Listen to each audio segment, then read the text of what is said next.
आज हम इस पेपर के सेक्शन सी को सॉल्व करेंगे। सेक्शन ए और बी के सॉल्यूशंस का वीडियो लिंक डिस्क्रिप्शन बॉक्स में दिया गया है। इस सेक्शन में 5 क्वेश्चंस हैं। तो सेक्शन सी के फर्स्ट क्वेश्चन से स्टार्ट करते हैं। इस क्वेश्चन के 2 पार्ट्स हैं, तो पहले फर्स्ट पार्ट को सॉल्व करते हैं।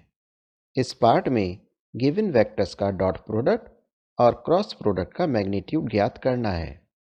अब जैसा कि हम जानते हैं कि अब डॉट प्रोडक्ट के लिए कैलकुलेशन करते हैं। So, after calculation, the dot product of given vectors is। अब हम पहले गिवन वेक्टर्स का क्रॉस प्रोडक्ट निकालेंगे और फिर प्राप्त वेक्टर का मैग्नीट्यूड निकालेंगे।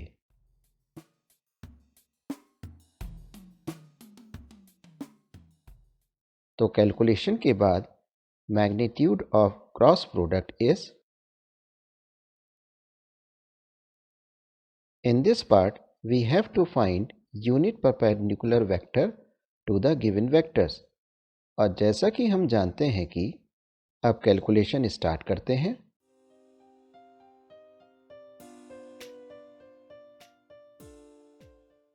Now, result is, in this question, we have to evaluate the following integral by the concept of limit of sum, means by using first principle of integration. We know that integration by using first principle is given as। Now, according to the given question,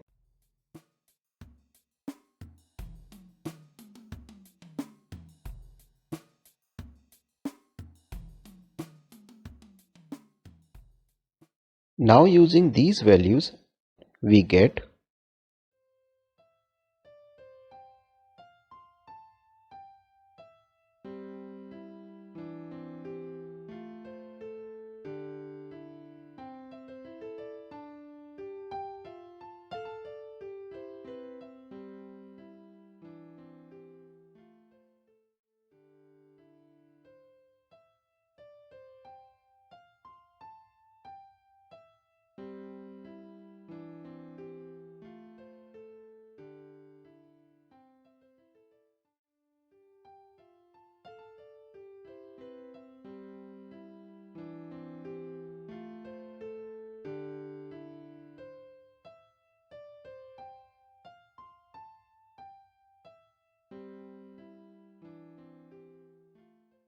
इस question में L'Hôpital rule के द्वारा given दोनों parts को solve करना है।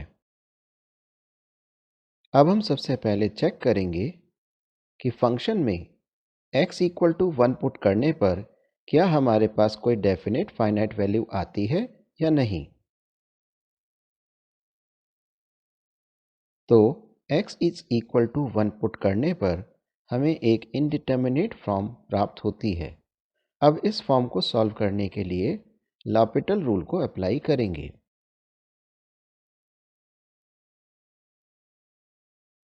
अब check करेंगे कि क्या अभी भी फॉर्म 0 बाय 0 है या नहीं।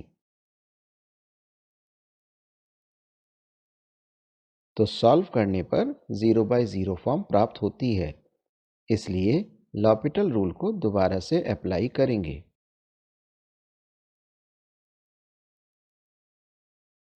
अब फिर चेक करेंगे कि क्या अभी भी फॉर्म 0 बाय 0 है या नहीं। और यदि फॉर्म 0 बाय 0 आती है तो लॉपिटल रूल को दोबारा से अप्लाई करेंगे।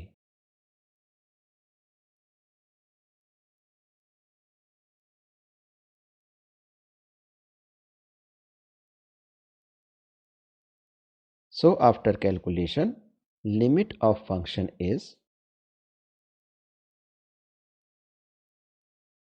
अब इस पार्ट को उसी प्रकार से सॉल्व करेंगे जैसे फर्स्ट पार्ट को सॉल्व किया था। तो कैलकुलेशन स्टार्ट करते हैं।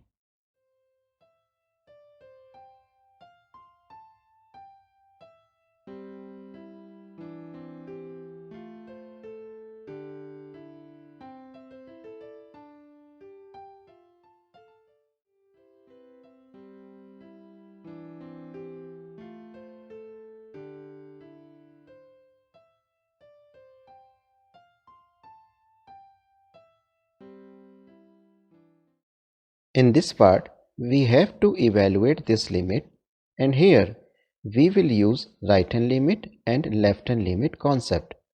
Means we will use existence of limit concept. Now we know that limit of a function exists if where right hand limit and left hand limit are defined as. अब अगर right hand limit और left hand limit equal नहीं है तो function की limit exist नहीं करेगी। तो क्वेश्चन के अकॉर्डिंग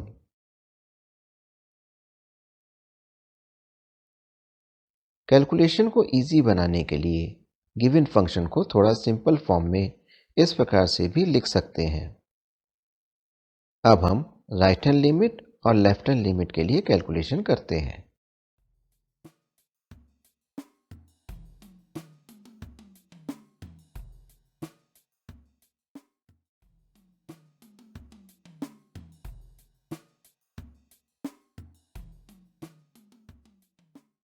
चूंकि राइट हैंड लिमिट और लेफ्ट हैंड लिमिट इक्वल नहीं है, limit of the function does not exist.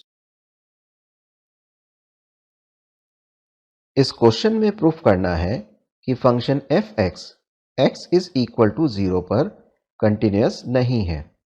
Given function को थोड़ा सिंपल फॉर्म में इस प्रकार से भी लिखा जा सकता है। जैसा कि हम जानते हैं कि function f(x) x is equal to a पर कंटिन्यूअस होता है यदि यहां पर right hand limit, left hand limit और fa इस प्रकार से डिफाइन है।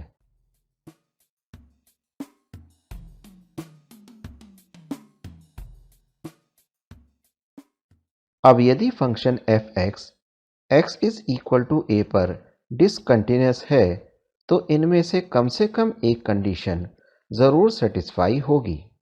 हम फर्स्ट कंडीशन को चेक करने के लिए कैलकुलेशन कर रहे हैं। आप सेकंड या थर्ड कंडीशन को चेक करने के लिए कैलकुलेशन कर सकते हैं।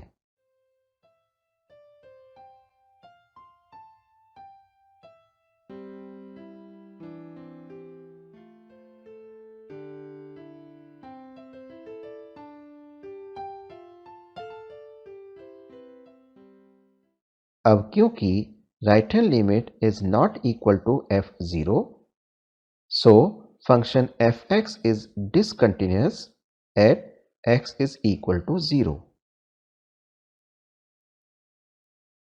इस पार्ट में गिवन मैट्रिक्स A की रैंक निकालनी है और रैंक निकालने के लिए मैट्रिक्स को एलिमेंट्री रो ऑपरेशंस की हेल्प से इचेलन फॉर्म में कन्वर्ट करेंगे, जो इस प्रकार से है।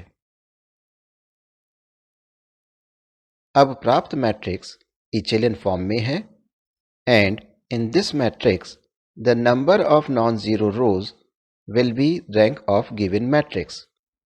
इस मैट्रिक्स में केवल एक नॉन जीरो रो है, इसलिए गिवन मैट्रिक्स की रैंक 1 है। In this part, we have to find adjoint of matrix A, and we know that the adjoint of matrix A is transpose of cofactor matrix. तो adjoint A के लिए सबसे पहले हम cofactor matrix निकालेंगे। अब इन सभी एलिमेंट्स को 1 by 1 निकालते हैं।